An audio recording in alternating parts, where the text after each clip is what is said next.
ایک بات اور عرض کر دوں، اہل سنت کا جو جمہور کا مسلک اور مذہب ہے وہ یہ ہے کہ انبیاء علیہم السلام کے بعد سب سے افضل ترین انسان صدیق اکبر رضی اللہ تعالیٰ عنہ ہیں، ان کے بعد عمر فاروق ہیں، ان کے بعد عثمان غنی ہیں، ان کے بعد مولا علی کرم اللہ وجہہ الکریم ہے۔ یہ جمہور کا فیصلہ ہے، اور یہ جو انہوں نے فیصلہ کیا ہے یا صحابہ کے مابین جو یہ باتیں ہوئیں، یہ اجتماعی اور مجموعی کمالات اور فضائل کے اعتبار سے۔ لیکن اگر جزوی فضیلتیں دیکھیں، کوئی ایک آدھ کمال، تو اس میں مولا علی کرم اللہ وجہہ الکریم کہ انبیاء علیہ السلام کو میں علیحدہ کر دیتا ہوں کہ ان کے لیے ایسے مطلب کوئی لفظ خدا نہ خواستہ نازیبہ نکلے کہ آدم علیہ السلام سے لے کر قیامت تک جو فضیلت اللہ نے بعض فضیلتیں حضرت علی کو عطا فرمائی، کسی کو نہیں عطا فرمائی۔ اس میں سب سے بڑا ایک انعام جو اللہ نے حضرت علی کو عطا فرمایا وہ 7 سال کی عمر میں ایمان قبول کرنا تھا، اسلام قبول کرنا۔ سرکار نے قریبی رشتہ داروں کو جمع کیا اور ان کے سامنے اسلام کو پیش کیا، سب بیٹھے رہے، بڑے بڑے سردار بھی تھے، کفار تھے، مولا علی کھڑے ہو گئے، چھوٹے سے ہیں درمیان میں کھڑے ہو گئے، عمر میں کم ہیں لیکن شعوری بلوغت کا عالم یہ ہے کہ جہاں بالغ نہیں پہنچ سکا وہاں یہ نابالغ پہنچا، یہ حق پر ہیں، کھڑے ہو گئے، میں بیعت کروں گا۔ سرکار نے فرمایا آپ بیٹھ جائیں، چھوٹے تھے نا، آپ بیٹھ جائیں۔ پھر ترغیب دی، پھر دعوت دی، پھر سب خاموش، مولا علی کھڑے ہوئے، سرکار نے فرمایا علی بیٹھو۔ پھر سرکار نے ترغیب دی تیسری مرتبہ، پھر دعوت دی کون اسلام لاتا ہے، سب خاموش، مولا علی کھڑے ہوئے، سرکار نے فرمایا آگے آ جاؤ، اور ان کو بیعت کی۔ یہ پہلا بچہ تھا جس نے ایک بہت ہی پرہیبت ماحول میں نبی کریم صلی اللہ علیہ وسلم کے دست اقدس پر شرف بیعت حاصل کیا اور قیامت تک کے لیے اپنا نام روشن کر دیا۔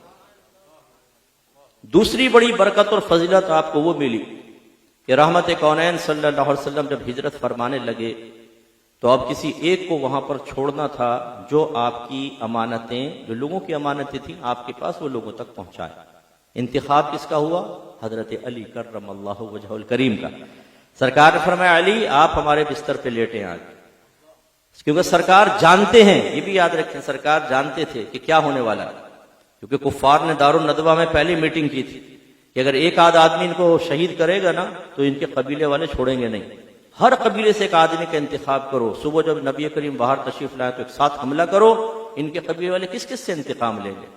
میرے آقا جانتے ہیں کہ وہ باہر کھڑے ہوئے ہیں، آج کی رات کیا ہونے والا ہے، صبح کیا ہونے والا ہے، حضرت علی کا انتخاب کیا، کیونکہ ایسے ہی شجاع شخص کا انتخاب ہونا چاہیے تھا۔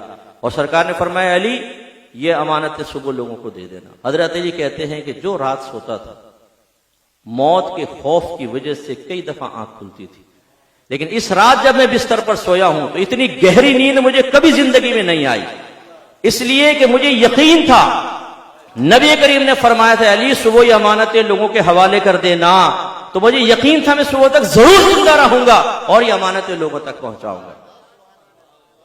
آپ یقین کی قوت کا عالم دیکھیے۔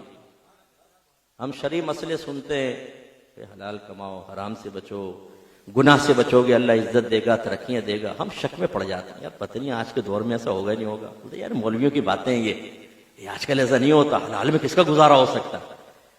کوئی اگر باپ سے کسی کہہ دینا کہ اپنے بیٹے کو امام مسجد بنا دو تو ہیں امام مسجد، یعنی ہم کو ایسی گالی دے دی بہت بڑی، امام مسجد، اے بھائی انجینئر بتاؤ، ڈاکٹر بناؤ، بزنس مین بتاؤ، پائلٹ بتاؤ، ایئر فورس میں چلے جائے، آرمی میں چلے جائے، یہ کچھ باتیں کرو، یہ کیا؟ ہمیں اصل میں وہ یقین ختم ہو گیا نبی کریم کی باتوں پر جو ایک مومن کو حاصل ہونا چاہیے تھا۔ مولا علی کا یقین دیکھیے، اور پھر یہ فضیلت تو کسی کو حاصل نہ ہو سکے کہ نبی کریم صلی اللہ علیہ وسلم نے شہزادی کونین، تمام عورتوں کی، دنیا کی عورتوں کی بھی سردار اور جنتی عورتوں کی بھی سردار، وہ صاحبزادی آپ کے عقد میں دی ہیں۔ پوری کائنات میں جتنے بھی انسان ہیں ان کی نسلیں باپ سے چلتی ہیں، لیکن میرے آقا کی نسل بیٹی سے چلی، اور وہ بیٹی کی نسل کس سے چلی ہے حقیقتاً آپ دیکھیں تو مولا علی کرم اللہ وجہہ الکریم، گویا کہ مولا علی کی نسل کو سرکار نے اپنی اولاد قرار دیا۔ یہ شرف کسی کو حاصل نہ ہو سکا۔ اسی طریقے سے خیبر کا قلعہ فتح کرنے کی جب باری آئی، بڑے بڑے جلیل القدر صحابیوں نے، اصحاب رسول نے ٹرائی کی لیکن ناکامی، کیونکہ وہ بڑا مضبوط قلعہ تھا، یہود اس میں بڑی مستحکم تھے۔ تو پھر میرے آقا صلی اللہ علیہ وسلم نے اعلان کیا کہ کل میں علم ایک ایسے شخص کو دوں گا، اللہ تعالیٰ اس کے ہاتھ پر خیبر کے قلعے کو فتح فرمائے گا، اور اللہ تعالیٰ اور اس کا رسول اس سے راضی۔ جب یہ معاملہ ہوا، اب صحابہ کو نیند کیا آنی تھی رات میں بتائیں؟ اتنا بڑا انعام، کیونکہ اللہ کے نبی جب فرما دیں کہ اللہ اس کا رسول اس سے راضی، تو بس یہ تو گارنٹی ہے، یہ تو ایک حتمی جنتی ہونے کی گارنٹی سرکار نے دے دی۔ اب دیکھیں نا، یقین کامل کا یہ معاملہ ہے نا کہ حضرت ابن عباس رضی اللہ تعالیٰ عنہ ایک صحابی سے کہتے ہیں ساتھی سے، کیا میں تجھے ایک جنتی عورت نہ دکھاؤں؟ اس نے کہا دکھائیے۔ فرمایا وہ جو سیاہ عورت ہے، حبشن، یہ نبی کریم صلی اللہ علیہ وسلم کی حیات طیبہ میں آپ کے پاس آئی تھی اور آ کے عرض کی تھی، یا رسول اللہ مجھے مرگی کا دورہ پڑتا ہے اور میں گر پڑتی ہوں تو میرا ستر کھل جاتا ہے، آپ دعا فرمائیں کہ اللہ تعالیٰ مجھے اس سے نجات دے۔ تو رحمت کونین صلی اللہ علیہ وسلم نے فرمایا کہ اگر تو چاہے تو صبر کر، اس کے بدلے میں تیرے لیے جنت ہے، اور چاہے تو میں تیرے لیے دعا کروں۔ اس نے عرض کی، یا رسول اللہ میں صبر کروں گا، یقین دیکھ رہے، میں صبر کروں گی۔ آپ نے کہہ دیا اب تو جنت ملی میں صبر کروں گی، بس آپ یہ دعا کر دیں میں گروں تو میرا ستر نہ کھلا کرے۔ سرکار نے دعا کر، اللہ تعالیٰ اس کے ستر کی حفاظت فرما۔ اب آپ دیکھیں کہ عورت کا یقین کامل، ایک ابن عباس کا، کیا میں تجھے جنتی عورت نہ دکھاؤں؟ ایسا یقین کامل۔ تو جب یہ بات صحابہ کرام جانتے ہیں کہ جو سرکار کی زبان سے نکل جاتا ہے وہ سرکار کی زبان سے نکلتا ہے، حقیقتاً وہ کلام اور ارادہ اللہ کا ہوتا ہے، تو سب کو یقین ہوا کہ کل جس کے ہاتھ میں علم آئے گا اللہ اس کے رسول اس سے ضرور راضی ہوں گے۔ اور جب یہ آر پار کا معاملہ ہو، بیڑا پار ہونے کا معاملہ ہو، تو نیند کس کو آئے؟ ساری رات صحابہ بے چین، صبح مجلس اور محفل میں آئے۔ اب میرے آقا صلی اللہ علیہ وسلم نے ایک طرف سے دیکھنا شروع کیا، جس طرف نگاہ جاتی صحابی اپنا گردن اونچی کر لیتا کہ شاید سرکار فرمائیں گے تم آگے آ جاؤ، لیکن میرے آقا نے سب کو دیکھا اور سرکار کی نگاہ واپس آ گئی۔ صحابہ کرام حیران، یہ کیا ہوا؟ کسی کا انتخاب نہیں ہوا؟ سرکار نے فرمایا علی کہاں ہے؟ عرض کیا رسول اللہ ان کی تو آنکھوں میں تھوڑا سا کوئی مسئلہ ہو گیا ہے آشوب چشم کا، تو وہ یہاں آ نہیں سکے۔ سرکار نے فرمایا ان کو بلاؤ۔ وہ آئے، میرے آقا نے اپنا لعاب نکالا، حضرت علی کی دونوں آنکھوں پہ لگایا، ایک دم آشوب چشم دور ہو گئے۔ اب آپ سے پوچھتا ہوں، یہ بتائیے کہ لعاب لگا کر علاج کر دینا، یہ جو مدد کی میرے آقا نے، یہ ماں تحت الاسباب تھی یا ماں فوق الاسباب تھی؟ بظاہر ایک سبب اختیار کیا، لیکن یہ عادی سبب نہیں ہے، یہ غیر عادی سبب ہے۔ اللہ کے نبی تو لعاب بھی لگائیں تو بیماریاں دور ہو جائیں، آنکھیں روشن ہو جائیں، اور پھر یہ کہا جائے کہ نبی تو ہماری مثل ہے، تو پھر آپ بھی ٹرائی مارو ذرا، اپنے بچوں کی مار کے دیکھو، بولے گا پاپا کیا کر رہے ہو، خدا کے واسطے پیچھے ہٹو، گندگی کیا کر رہے ہو؟ وہ میرے آقا کا لعاب دہن اقدس ہے، پانی میں مل جائے تو کھارے پانی کو میٹھا کر دے، ٹوٹی ہوئی پنڈلیوں پہ لگ جائے تو وہ ٹانگ پہلی ٹانگ سے مضبوط ہو جائے۔ اگر صحابی کی آنکھ باہر نکل آئے، سرکار اس پہ لعاب دہن لگا کر لگائیں تو وہ کہیں کہ مجھے اس آنکھ سے پہلی والی آنکھ سے بہتر نظر آ رہا ہے، اور ساری زندگی پھر کوئی بیماری نہ ہو، تو پھر میرے آقا کی شان کیا ہوگی؟ مولا علی کرم اللہ وجہ الکریم کو آگے بلایا، لعاب دہن اقدس لگایا، آنکھ ٹھیک ہو گئی، علم آپ کو دیا، آپ گئے، اور وہ قلعہ بڑا مضبوط قلعہ تھا۔ حملہ ہوا، مولا علی سیدھے دروازے کے پاس پہنچ گئے۔ دروازے کے پاس جانا، اگر آپ نے کوئی موویز وغیرہ کبھی وار سابقہ جو ہوتی ہیں وار وہ دیکھی ہوں، پورے جو فصیل ہوتی ہے نا، فصیل دیوار، اس پہ ہوتے ہیں تیر انداز، قریب نہیں آنے دیتے کسی کو۔ مولا علی کی جرت کو سلام ہے، یہ اوپر تیر انداز کھڑے ہوئے ہیں، خون کے پیاسے ہیں، یہ آر پار کا معاملہ، انہیں پتا ہے اگر فتح ہو گئی تو ہم تو گئے کام سے۔ تو پھر جب بالکل آپ چونٹی کو بھی کہیں بند کر لینا وہ کاٹ لیتی ہے، بلی کو کمرے کے اندر بند کر لیں، اس کو راستہ نظر نہیں آئے گا، وہ آپ پر حملہ ہی کرے گی، تو پھر انسان کے بارے میں کیا خیال ہے؟ یہ میں منظر کشی اس لیے کر رہا ہوں، اتنے خونخوار لوگ، خون کے پیاسے، اور تلواریں اور اپنے نیزے اور اپنے تیر لے کے کھڑے ہوئے ہیں۔ مولا علی سامنے نکلتے چلے گئے، دروازے کے پاس پہنچے، دونوں ہاتھوں سے دروازے کو پکڑا، دو جھٹکے دیے اور دروازہ باہر، اور آپ نے اس کو اپنے اوپر لیا اور اس کے اوپر سے گزرتے ہوئے اندر گئے صحابہ، اور قلعہ فتح ہو گیا۔ صحابی کہتے ہیں کہ بعد میں ہم نے اس قلعے کو اٹھایا تو 80 آدمیوں نے مل کر اٹھایا، 80 آدمیوں نے، ایک روایت میں 120 آدمی نے مل کے اٹھایا لیکن صحیح طرح اٹھا نہ سکے۔ مولا علی کی طاقت کا عالم دیکھیے۔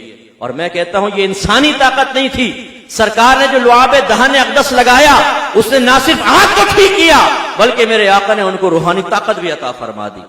یہ اسی لعاب کی برکت، آپ نے لعاب دہن اقدس لگایا، معاملہ قلعہ فتح ہوا۔ یہ وہ فضائل، وہ کمالات ہیں کہ جس میں مولا علی کا کوئی ثانی نہیں۔ جب فتح مکہ ہوا میرے آقا صلی اللہ علیہ وسلم نے حکم فرمایا کعبۃ اللہ سے تمام بتوں کو گرا دو، گرا دیا گیا۔ 2 تصویریں چھوڑ دی جو اونچی تھی، منسوب تھی، ایک حضرت ابراہیم علیہ السلام اور ایک حضرت اسماعیل علیہ السلام کی تصویر۔ میرے آقا صلی اللہ علیہ وسلم نے حضرت علی سے فرمایا کہ علی انہیں مٹانا۔ عرش یا رسول اللہ میرے کندھوں پر آئیے، آپ مٹا دیجیے۔ سرکار نے فرمایا کہ علی تم ہمارے کندھوں پر آؤ۔ آپ اندازہ فرمائیں یہ کتنی بڑی بات ہے۔ سرکار نے فرمایا علی آپ ہمارا بوجھ نہیں اٹھا سکیں گے، آپ ہم پر آئیے۔ جب غار ثور میں گئے نا سیدنا صدیق اکبر رضی اللہ تعالی عنہ، تو آپ نے رسول اللہ مجھ پر آئیے، حضرت صدیق اکبر اوپر لے کر گئے۔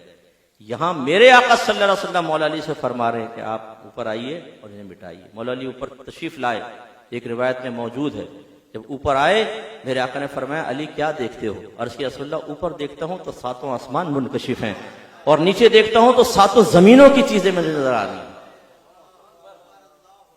اندازہ کریں کہ جس محبوب رسول کا یہ عالم ہو کہ وہ نبی کریم سے مس ہو تو آسمان و زمین کی چیزیں منکشف ہو جائیں، تو اس رسول کا عالم کیا ہوگا جس نے یہ ان کو کرامت عطا فرمائی۔